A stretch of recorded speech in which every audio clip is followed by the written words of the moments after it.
239. It's not just our area code. It's been 239 days since Hurricane Ian hit Southwest Florida. Just 2 weeks after Hurricane Ian, the Sanibel Causeway reopened. At first, we all expected it to take months, maybe even a year. 3 weeks after Ian, Fort Myers Beach families were finally let back onto the island. A lot of people, though, didn't have much to go back to.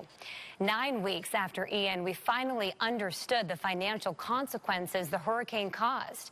Ian caused between $50 to $65 billion in losses. It's now the second largest insured loss on record, just behind Katrina. And those were just the milestones we hit toward the beginning of our recovery. NBC2's Gage Goulding is taking you across Lee County to show you the milestones and shortcomings we've seen so far. For the rest of the world, it's just a regular Thursday. But here in the 239, today is a special day.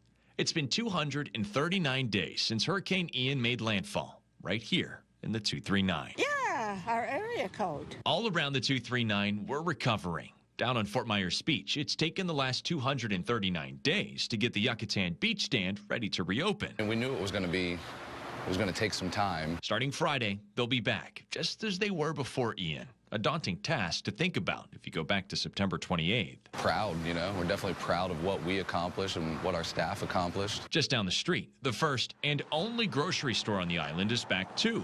Publix opening the doors and reopening a community lifeline.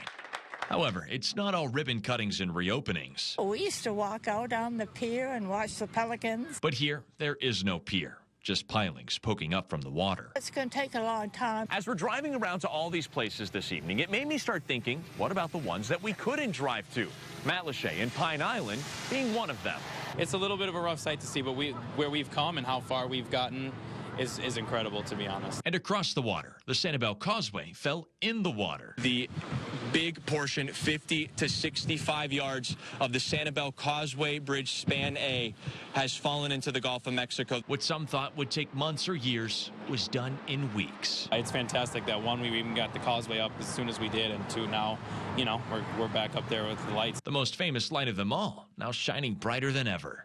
As we look at how far we've come all across the 239, there's one cloud that hangs over our head. Hurricane season. It's just like, yeah, it's just anxiety. And if another hurricane happens, they could lose everything again. It's a lot to think about, and it's okay to worry. But just remember, we've done it before, we're doing it now. And even if we have to do it again, there's no storm we can't weather. We've come a long way. We still have a long way, but we've come a long way as well. Reporting local tonight, all across the 239. Gage Goulding, NBC2.